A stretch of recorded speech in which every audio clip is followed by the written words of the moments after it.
China ప్రపంచంలోనే మూడో అతిపెద్ద కంట్రీ. ఇది ప్రస్తుతం ఉన్న పవర్ఫుల్ కంట్రీస్లో చైనా కూడా ఒకటి. ఇంత పెద్ద కంట్రీ అయిన చైనా కూడా ఎక్కడో మన ఇండియన్ ఓషన్లో ఉన్న ఈ చిన్న ఐలాండ్స్ని చూసి భయపడుతుంది. ఈ ఐలాండ్స్ పేరే అండమాన్ అండ్ నికోబార్ ఐలాండ్స్. మన ఇండియన్ గవర్నమెంట్ కూడా ఈ ఐలాండ్స్కి దాదాపు 72,000 crores ఇన్వెస్ట్ చేస్తుంది. 72,000 crores అంటే ఒక స్టేట్ బడ్జెట్కి సరిపోయేంత డబ్బు. అంత మనీని ఈ ఐలాండ్స్లో ఎందుకని మన ఇండియన్ గవర్నమెంట్ ఇన్వెస్ట్ చేస్తుంది? దానికంటే ముందల మీకు డెట్ ట్రాప్ డిప్లొమసీ అంటే ఏంటో చెప్పాలి. డెట్ ట్రాప్ దీన్ని సింపుల్గా తెలుగులో చెప్పాలి అంటే అప్పుల ఊబిలో ఇరుక్కోవడం. ఏదన్నా కంట్రీ ఒక లోన్ తీసుకున్నప్పుడు ఆ లోన్ని రీపే చేయడానికి మళ్ళీ ఒక లోన్ని చేయడమే డెట్ ట్రాప్ అంటారు. ఇలా ప్రతి కంట్రీస్ని డెట్ ట్రాప్లో ఇరికిచ్చే కంట్రీ చైనా.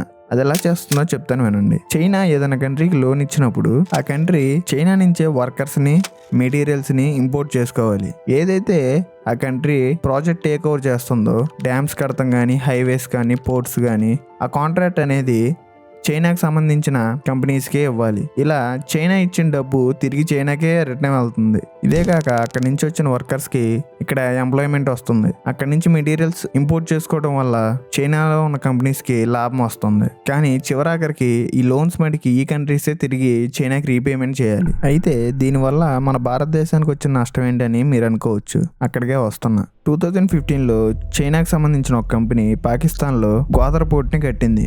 అయితే కేవలం కట్టిన 2 సంవత్సరాల్లోనే ఈ గ్వాదర్ పోర్ట్ని చైనా 40 yearsకి లీజుకి తీసుకుంది. ఇదే కాకుండా శ్రీలంకలో కూడా సేమ్ చైనాకి సంబంధించిన కంపెనీ ఏదైతే అక్కడ హంబుల్టోటా పోర్ట్ని కట్టింది. ఈ పోర్ట్ని కూడా తిరిగి చైనా 99 yearsకి లీజుకి తీసుకుంది. అండ్ ఆ చుట్టుపక్కల 15,000 acres ల్యాండ్ కూడా డెవలప్మెంట్కి తీసుకుంది. అండ్ ఈ రెండే కాకుండా మయన్మార్లో ఉన్న కోయాక్పి అనే పోర్ట్ని కూడా చైనా అండ్ మయన్మార్ గవర్నమెంట్ కలిసి కన్స్ట్రక్ట్ చేస్తున్నారు. దీనిలో కూడా మేజర్ పోర్షన్ చైనా ఇన్వెస్ట్మెంటే ఉంది. దాదాపుగా 70% చైనా ఇన్వెస్ట్మెంట్ చేస్తుంది ఈ ప్రాజెక్ట్లో. ఇదంతా చూస్తుంటే చైనా ఏదో ర్యాండమ్గా ఈ కంట్రీస్ని సెలెక్ట్ చేసుకొని అయ్యయ్యో పాపం ఈ కంట్రీస్ చాలా దీనస్థితిలో ఉన్నాయి, వీటిని బాగు చేద్దామనేవి వీటిలో మనీని ఇన్వెస్ట్ చేయట్లేదు.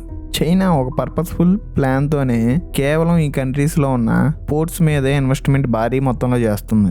ఇప్పుడు మీకు మ్యాప్లో క్లియర్గా చూపిస్తాను చైనా ఎక్కడెక్కడ ఇన్వెస్ట్మెంట్ చేస్తుందో.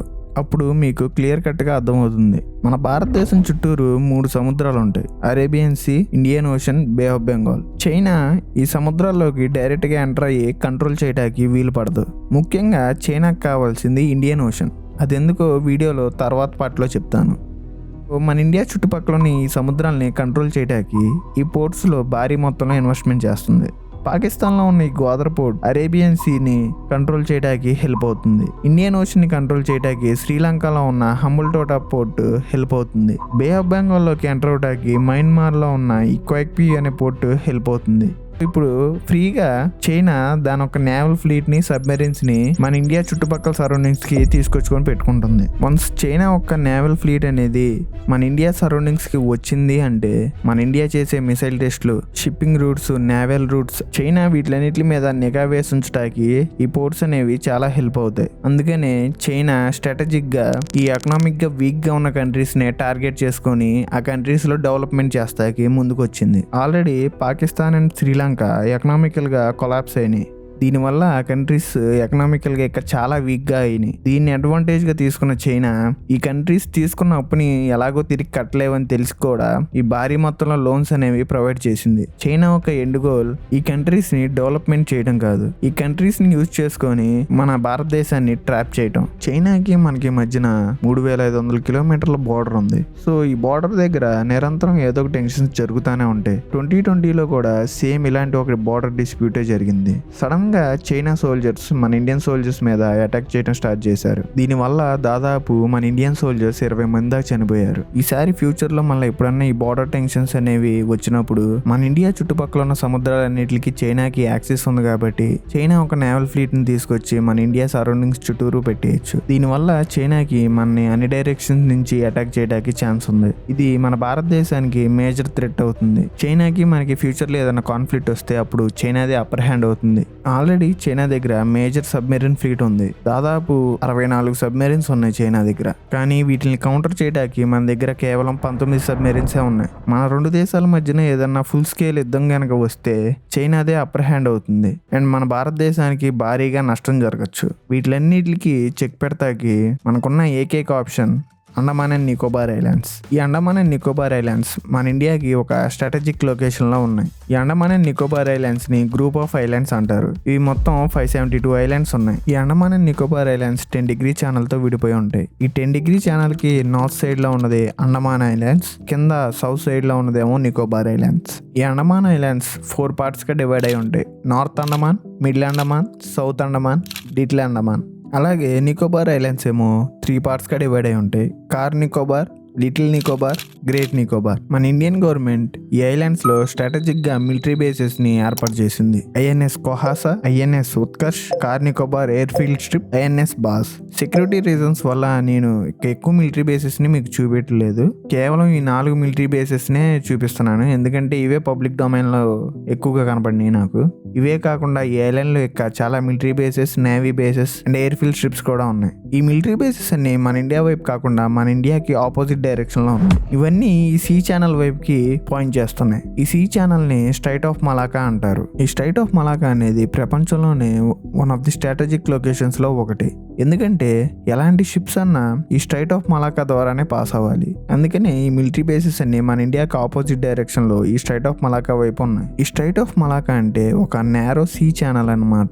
ఈ స్ట్రైట్ ఆఫ్ మలాకాలోకి ఎంటర్ అవ్వాలి అంటే నికోబార్ ఐలాండ్స్ అను ఇండోనేషియాకి మధ్యనున్న ఈ 160 కిలోమీటర్స్ పాత్ నుంచే ఈ స్ట్రైట్ ఆఫ్ మలాకాలోకి ఎంటర్ అవడానికి వీలు పడుతుంది. ఈ సీ ఛానల్ అనేది మలేషియాకి, ఇండోనేషియాకి మధ్యన వెళ్తుంది. ఇది అప్రాక్సిమేట్ గా 900 కిలోమీటర్స్ డిస్టెన్స్ ఉంటుంది ఈ 2 కంట్రీస్ మధ్యన. ఇదే కాకుండా సుందర్ స్ట్రైట్ అని ఒకటి ఉంటుంది. ఇది ఇండోనేషియా చివరన ఉంటుంది. కానీ షిప్స్ అన్ని మేజర్ గా స్ట్రైట్ ఆఫ్ మలాకా ద్వారానే ట్రావెల్ చేస్తూ ఉంటాయి. ఈ స్ట్రైట్ ఆఫ్ మలాకా అనేది ఇండియాకున్న బిగ్గెస్ట్ అడ్వాంటేజ్ అండ్ చైనాకున్న బిగ్గెస్ట్ డిసడ్వాంటేజ్ ఇది. అది ఎందుకంటే చైనాకి దాదాపు 40% కార్గో షిప్స్ అన్ని ఈ రూట్ నుంచే వస్తాయి. సో వీటిలోనే చైనా ఒక మేజర్ ఎక్స్పోర్ట్స్ అండ్ ఇంపోర్ట్స్ జరుగుతూ ఉంటాయి. చైనాకి కావాల్సిన 80% ఆయిల్ ఈ స్ట్రైట్ ఆఫ్ మలాకా ద్వారానే చైనాకి ఇంపోర్ట్ అవుతూ ఉంటుంది. పర్టికులర్ గా చైనా యొక్క ఎక్స్పోర్ట్స్ అండ్ ఇంపోర్ట్స్ అన్ని ఈ స్ట్రైట్ ఆఫ్ మలాకా ద్వారానే వెళ్తాకి మెయిన్ రీజన్ ఏంటంటే ఈ స్ట్రైట్ ఆఫ్ మలాకానే సౌత్ చైనా సీని, ఇండియన్ ఓషన్ ని కలుపుతుంది. ఈ రెండింటి మధ్యన వారధిలాగా ఈ స్ట్రైట్ ఆఫ్ మలాకా ఉంది. చైనాకి సంబంధించిన మేజర్ ఎక్స్పోర్ట్స్ అండ్ ఇంపోర్ట్స్ అన్ని 3 మేజర్ సిటీస్ లో జరుగుతాయి. అదే Shanghai, Ningbo and Hong Kong. China చేసే ప్రతి ఎక్స్పోర్ట్స్ అండ్ ఇంపోర్ట్స్ ఈ 3 సిటీస్ నుంచే బయటకు వెళ్తాయి అండ్ లోపలికి వస్తాయి. ఇక్కడ వీడియోలో చూపెట్టినట్టు ఏవైతే రెడ్ లైన్స్ ఉన్నాయో అవి చైనా నుంచి బయట కంట్రీస్కి వెళ్ళే ఎక్స్పోర్ట్స్ అండ్ ఏవైతే వైట్ లైన్స్ ఉన్నాయో అవి బయట కంట్రీస్ నుంచి చైనాకి వచ్చే ఇంపోర్ట్స్. మీరు చూస్తే ఇవన్నీ సౌత్ చైనా సీ నుంచి స్ట్రైట్ ఆఫ్ మలాకా ద్వారానే వెళ్లాల్సి వస్తుంది. ఈ నేరో పాత్ గుండానే ఇండియన్ ఓషన్ లోకి వెళ్తున్నాయి. అక్కడి నుంచి డిఫరెంట్ కంట్రీస్ కి షిప్పింగ్ రూట్స్ అనేవి ఉన్నాయి. ఈ వైట్ లైన్స్ ఏవైతే ఉన్నాయో అవి చైనా ఇంపోర్ట్ చేసుకునే oil and gas and other cargo materials అన్ని ఈ వైట్ లైన్స్ ద్వారానే వస్తాయి. ఏవైతే చైనా ఎక్స్పోర్ట్ చేస్తుందో మిగతా కంట్రీస్ కి అవన్నీ ఈ రెడ్ లైన్స్ ద్వారానే వెళ్తాయి. సో ఇవన్నీ మేజర్ గా ఇండియన్ ఓషన్ మీదగానే వెళ్ళి ఇండియన్ ఓషన్ దగ్గర నుంచి వేరే కంట్రీస్ కి డివైడ్ అవుతుంది. సో ఇండియన్ ఓషన్ ని కంట్రోల్ చేయడం అనేది చైనాకి చాలా ఇంపార్టెంట్. అందుకే పాకిస్తాన్ లో ఉన్న గ్వాదర్ పోర్ట్ ని అండ్ శ్రీలంకలో ఉన్న హమ్మన్ టోటా పోర్ట్ ని ఎక్వైర్ చేసుకుంది.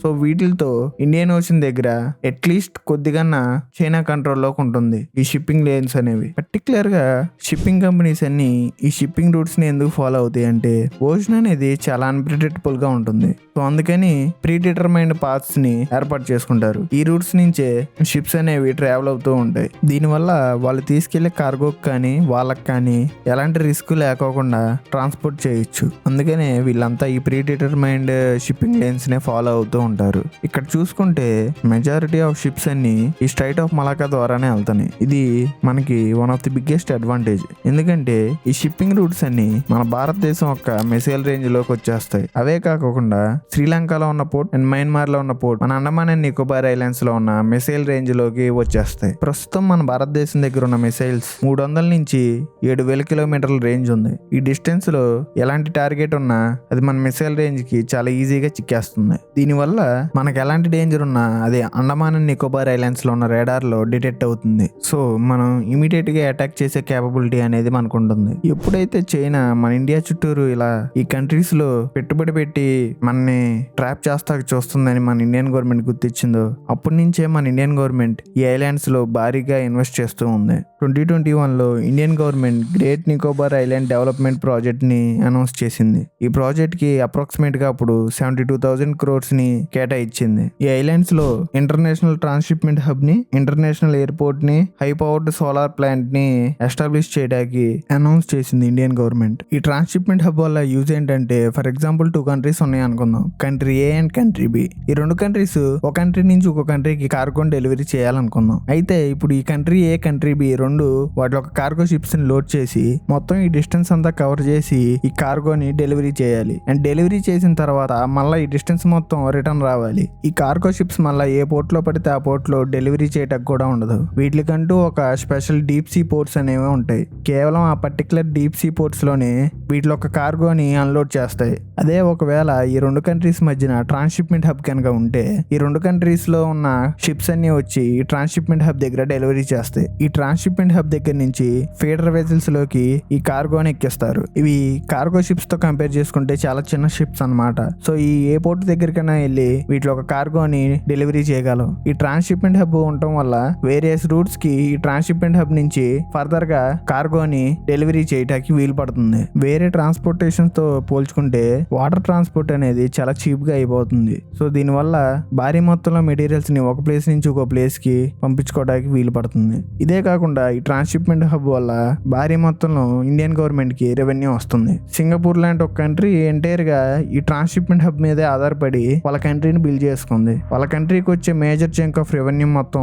ఈ ట్రాన్స్షిప్మెంట్ హబ్ ద్వారానే వస్తుంది వాళ్ళకి. సింగపూర్ తో కంపేర్ చేసుకుంటే మన ఇండియాలో సొంత ట్రాన్స్షిప్మెంట్ హబ్ ఉండడం వల్ల మన ఇండియాకి మేజర్ అడ్వాంటేజ్ అవుతుంది. ఇదే కాకుండా మన ఇండియన్ గవర్నమెంట్ కి రెవెన్యూని కూడా కాంట్రిబ్యూట్ చేయగలదు. ఇది చైనాకి అస్సలు మంచి విషయం కాదు. అయితే ఈ ప్రాజెక్ట్ కి జూన్ 17, 2024 ప్రస్తుతం అపోజిషన్ లో ఉన్న కాంగ్రెస్ పార్టీ ఈ గ్రేట్ నికోబార్ లో ఈ ప్రాజెక్ట్ ని విత్డ్రా చేసుకోమని డిమాండ్ చేసింది. ఎందుకంటే ఈ ప్రాజెక్ట్ డెవలప్మెంట్ కి అప్రాక్సిమేట్ గా 130 స్క్వేర్ కిలోమీటర్స్ ల్యాండ్ కావాలి. ఈ ఐలాండ్ మొత్తం ఫారెస్టే ఉంది. ఈ ఫారెస్ట్ ఏరియాని మొత్తం డిఫారెస్టేషన్ చేయాలి ఈ ప్రాజెక్ట్ కోసం. ఇదే కాకుండా ఒక మేజర్ ఇష్యూ ఉంది. అదేంటంటే ఈ నికోబార్ ఐలాండ్స్ లో 2 రకాలైన ట్రైబ్స్ నివసిస్తూ ఉంటారు. వాళ్ళే నికోబారీస్ ట్రైబ్, షాంపెన్ ట్రైబ్. ఏదైతే ఈ షాంపెన్ ట్రైబ్ ఉన్నారో వీళ్ళు గ్రేట్ నికోబార్ ఐలాండ్స్ లో నివసిస్తూ ఉంటారు. వీళ్ళు దాదాపు 50 నుంచి 100 మంది ఈ గ్రేట్ నికోబార్ ఐలాండ్స్ లో ప్రస్తుతం నివసిస్తూ ఉన్నారు. ఈ ప్రాజెక్ట్ ఏరియా ఈ షాంపెన్ ట్రైబ్స్ ఎక్కడైతే నివసిస్తున్నారో ఆ ఏరియాలోకి వస్తుంది. సో దీనివల్ల ఈ ట్రైబల్ పీపుల్ దాదాపు అంతరించిపోయే అవకాశం ఉంది ఈ ప్రాజెక్ట్ వల్ల. సో ప్రస్తుతం అపోజిషన్ లో ఉన్న కాంగ్రెస్ పార్టీ ఈ great Nicobar islands development project ని విత్డ్రా చేసుకోమని గవర్నమెంట్ ని డిమాండ్ చేసింది. అయితే బీజేపీ గవర్నమెంట్ దీనికి ఇక్కడ ఈ ఐలాండ్స్ లో ఎంతైతే డిఫారెస్టేషన్ చేస్తున్నామో సేమ్ అదే విధంగా హర్యానాలో ప్లాంటేషన్ చేస్తామని చెప్పింది. End of the day government A decision తీసుకుంటే ఆ డిసిషన్ కే ఇది ఫైనల్ అవుతుంది. ఈ ఎంటైర్ ప్రాజెక్ట్ గురించి మీరేమనుకుంటున్నారో కింద కామెంట్ చేయండి. And by the way video నచ్చితే లైక్ చేయండి. ఇలాంటి మరిన్ని వీడియోస్ కోసం మన ఛానల్ని సబ్స్క్రైబ్ చేయండి.